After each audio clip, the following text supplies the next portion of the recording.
Here we are, beginning again, our third year of short and deep learning about each Torah parsha. So let's say the blessing for Torah study, La'asok b'divrei Torah, and I'm going to do it in the feminine. Use any language you like. Brucha at Adonotai Elohoteinu malkat ha'olam asher kitshatnu b'mitzvot v'tzivatnu la'asok b'divrei Torah. Amen.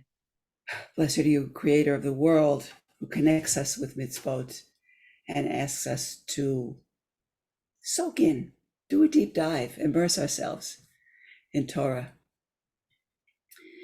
Bereishit, at the beginning of God's creating of heaven and earth, someone asked last time we met, why does Torah begin with the bet, the second letter of the Hebrew alphabet, and not Aleph, the first letter?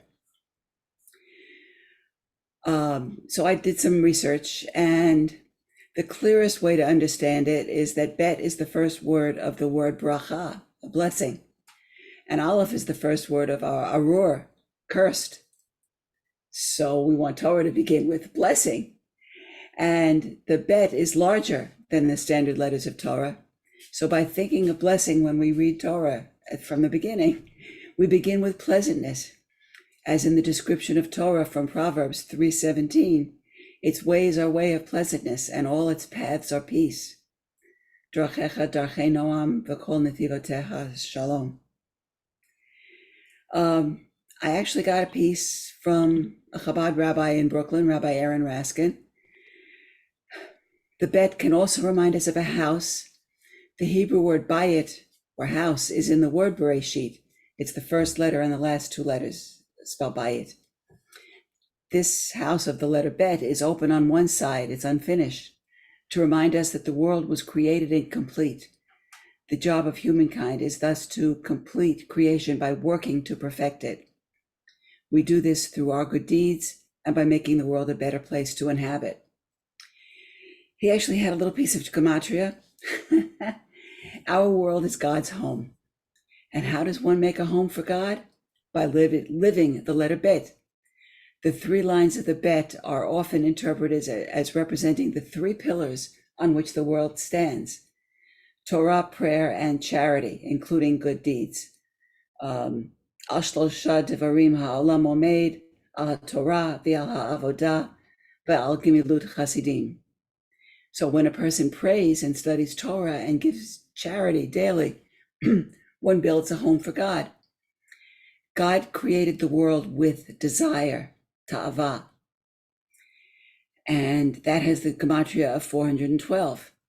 And if you use gematria for the word bayit, it also equals 412. So God's desire to create the world and our desire as a home for God's self, and our desire to assist in the perfection of that world, it's connected.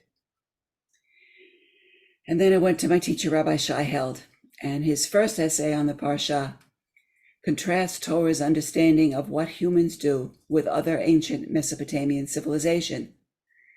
The other civilizations said that everything about human institutions and skills, like agriculture and building cities, was decreed by the gods, not developed by people. Oops.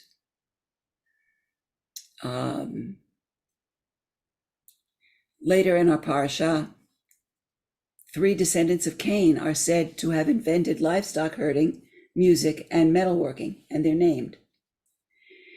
And there's one man in the later last half of the Parsha who boasts about how he retaliated against people who harmed him by killing or beating them. Torah later on gives us the rule of an eye for an eye, a tooth for a tooth. That sounds awful at first reading, but what it means is that retaliation for damages has to be commensurate with the harm and not excessive. He says the Jewish view is that human beings are inherently complicated, pulled in many directions at once, capable of breathtaking kindness, as well as horrific cruelty and staggering indifference. We're called to be world builders. We can and must improve ourselves, but we cannot perfect ourselves. We can and must improve the world, but we cannot perfect it. And we wait by working and building and dedicating our lives to causes and realities greater than ourselves. In the second essay, Rabbi Shiheld addresses the problem that arises from the words that tell us we're created in God's image. Each and every one of us repudiates the idea that some of us are meant to be rulers and some to be ruled. And what kind of rulers must we be? The prophet Ezekiel reminded the kings that they were to be like shepherds taking care of their flocks and not think primarily of themselves.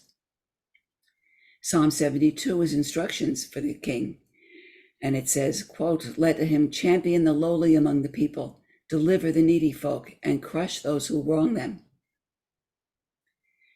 Rabbi Held teaches that we have to hold two things simultaneously. Human life is more important than animal life, and in contrast to the rest of creation, human beings are responsible and answerable for our actions. This is another way to understand the democratization of the image of God. All of us. Every human being is responsible for his or her actions. We have both enormous responsibility and awesome power.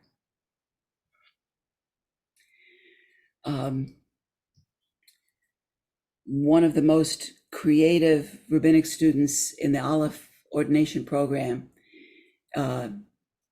now has the slightly punny title of Erev Rav because she's going to receive smicha in January. Her name is Heather Paul. She's a fantastic poet and liturgist, and she wrote a poem about creation called The History of Loneliness.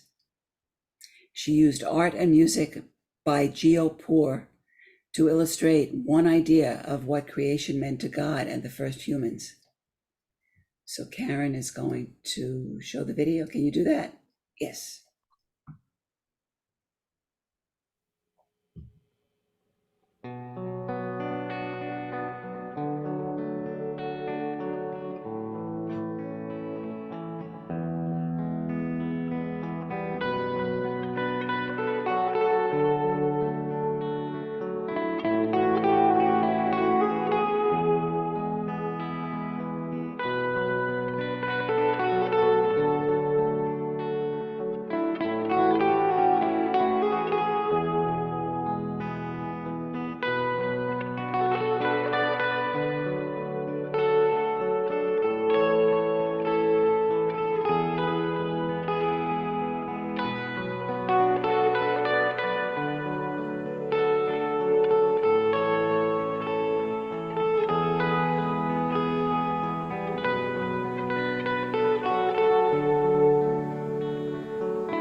And so, as we begin a new year and a new year of Torah, May we keep connecting through Torah and keep working to understand each other and to repair the world.